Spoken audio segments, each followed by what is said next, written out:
구로울의 윤건영입니다. 우선 PPT 봐주시면요. 김찬수 소장의 입장이 변합니다. 정인석에 앉아있는 김찬수 소장은 입장이 변하지 않았다라고 강변하고 있지만 실제로 보면 김찬수 소장은 김봉식 지금 청장이죠. 윤희근 청장들의 성과를 보고하다가 갑자기 9월 20일 날 백혜룡 증인에게 브리핑 연기를 지시합니다. 다음 PPT 한번 봐주시면요. 앞서 여러 의원님께서도 보여주신 내용인데 김봉식 증인도 대단히 수고 많다, 잘했다, 잘 마무리해라. 윤희근 증인도 잘했다, 훌륭하다, 세심하게 챙겨라 라고 이야기합니다.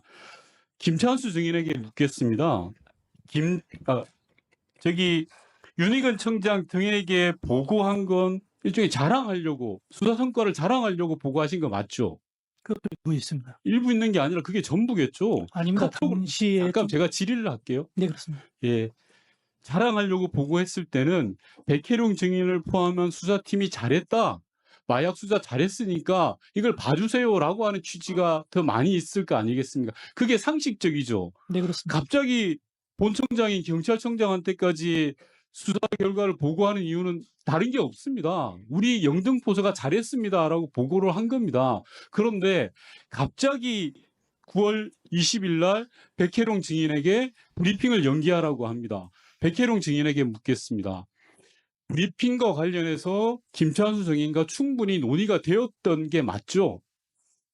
브리핑뿐만 아니고 모든 수사 과정을 경찰서장님과 예, 의논을 좋습니다. 그러면 그 이전까지 9월 20일 이전까지 브리핑에 대해서 또는 수사 관련된 내용에 대해서 김찬수 증인이 단 한 번이라도 증인에게, 백혜룡 증인에게 잘못되었다, 아니다라고 한 적이 있습니까? 없습니다. 자, 이러니까 많은 국민들이 의심을 갖는 겁니다. 수사 성과를 자랑하기 위해서 경찰청장에게도 보고하고 직속상관에게도 보고했던 내용을 갑자기 입장이 바뀌는 겁니다. 브리핑 준비까지 부하 직원과 다 맞췄던 거를 하지 말라고 그런 겁니다. 자, 그러면 여기서 누가 거짓말을 하고 있을까요? 백혜룡 증인께 묻겠습니다. 김찬수 증인이 9월 20일 날 용산 이야기를 한 게 맞죠? 분명합니다. 김찬수 증인에게 묻겠습니다. 용산 증인을 했습니까? 안 했습니까? 예, 아니오로 이야기해 주십시오. 아닙니다. 아닙니까? 자, 그럼 두 사람 중에 거짓말을 하시는 분이 있습니다.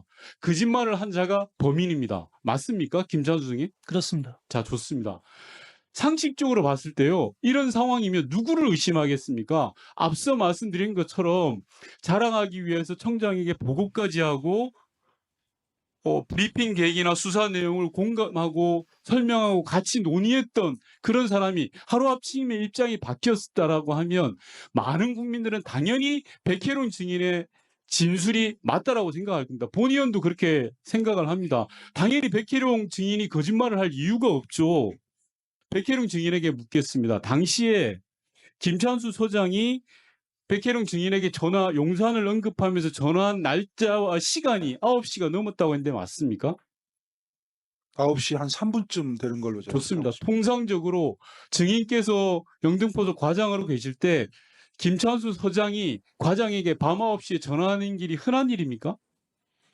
그때 밤에 전화한 건 처음이었습니다. 자, 좋습니다. 이런 겁니다. 갑자기 계속 자료오던 수사를 밤 9시에 전화를 하는 이유가 뭡니까 도대체? 많은 국민들은 여기에서 의구심을 갖는 겁니다. 상급자의 지시를 그대로 이행하는 하급자는 분명히 용산이라고 들었다고 합니다. 그리고 그 책임에 대해서 온전히 지려고 합니다. 그런데 상급자인 김찬수 증인은 아니라고 합니다.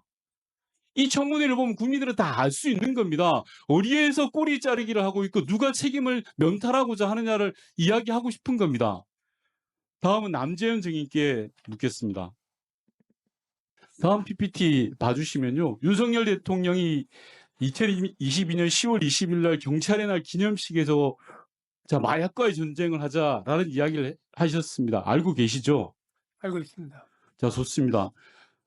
남재현 증인께 묻겠는데요. 영등포소 마약 수사와 관련해서 청와대에서 보고받은 적이 있습니까? 다음 PPT 넘겨주시면 국정상황실은 2024년 6월까지 일체의 보고도 받지 않았다라고 답변을 해주셨습니다. 맞습니까? 요구 자료 내용이 정보 보고 자료를 정보보고 자료도 정보보고라는 게 다 포괄되는 거죠. 정보보고 자료는 따로 받은 건 없습니다. 예, 그럼 다른 자료는 받은 적이 있습니까? 제 기억으로는 23년 11월 달에 KBS 언론 보도에 대한 진상보고 자료를 받았고요. 그다음에 올해 7월 달에 수사와 관련된 내용을 자, 한 건 정도 받았습니다. 이 다음 PPT를 봐주십시오. 요게 방금 남재현 증인께서 이야기하시는 건데요. 저는 여기서 두 가지를 앞전 PPT 봐주십시오. 우선 2023년 7월부터 영등포소 마약 수사와 관련해서 상황실에서 보고를 못 받았다라는 것은 저는 상황실이 일을 안 하고 있다라고 말씀드리고 싶습니다.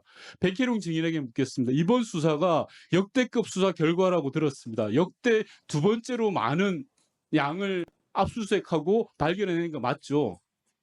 압수양으로는 그렇습니다만 경찰 최대 수사입니다. 좋습니다. 자, 남재현 증인께 묻겠습니다. 대통령이 마약과의 전쟁을 선포하고 모든 경찰력을 동원해서 마약 범죄를 단속하고 있었습니다. 역대 최고의 수사 실적을 올렸는데 국정상황실에서 아무런 보고를 못 받았다. 특히 정보보고도 못 받았다. 이게 말이 됩니까? 국정상황실에서 근무했던 본의원이 생각할 때는 도저히 납득할 수 없는 상황입니다. 그리고 제가 왜 이 자료를 보내드리냐고 하면요. 이 두 자료가, 이 자료와의 다음 PPT 자료가 시차가 있습니다. 처음에 보낸 자료가 이 자료인데요. 제게는 보고를 안 받았다고 했다가 또 예컨대 언론 보도와 관련돼서 내부 보고는 받았다라고 합니다. 이게 말이 됩니까, 남재현 증인? 요구 자료 내용은 정보보고 자료를 요구를 하셨고요. 뒤에 내용 보고사항 일체를 얘기했습니다. 정보보고 자료에 대해서는 없다고 말씀드린 겁니다. 자, 남재현 증인 정보 파트에서 오래 일하셨습니까? 아니면 전공 분야가 어디십니까? 저는 정보 파트에서 근무한 경험은 없습니다. 자, 정보보고라는 건 이 모든 걸 다 이야기하는 겁니다. 국정상황실에서 근무를 저보다 오래 하셨는지는 모르겠으나 상황실 치안팀이 이런 내용을 포괄하지 않는다는 게 국회 행정안전을 무시하고 위증을 하는 겁니다. 자료 두 개가 틀리잖아요. 하나는 보고를 받았다, 하나는 보고를 받지 못했다.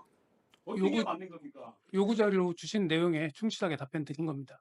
장난하지 마세요. 정보보고 자료를 달라고 하셔서 정보보고 자료는 없다 말씀드렸고요. 기타 자료 보고 달라고 다 보고 드렸습니다. 그리고 숨김없이 다 자료 제출한 겁니다. 거짓말에 지나가는 초등학생도 없습니다. 통상 정보보고 자료라고 하면 경찰청 정보국에서 생산돼서 보고하는 자료를 말합니다. 정보보고 자료라고 하면 경찰청 정보국이 취합하는 치안 상황 보고까지 포함되어 있습니다. 국정상황실장으로서 말씀드리는 겁니다. 확인하고 이야기하세요. 그 치안사항 보고서에 없었습니다. 없는 게 말이 되냐라고 앞전에 지적했잖아요. 역대 경찰에서 최고의 수사 실적을 올렸는데 그게 보고 내용에 안 들어가 있는 게 문제죠. 그렇다면 경찰청에서 보고하지 않은 사항을 제가 알 수가 없습니다.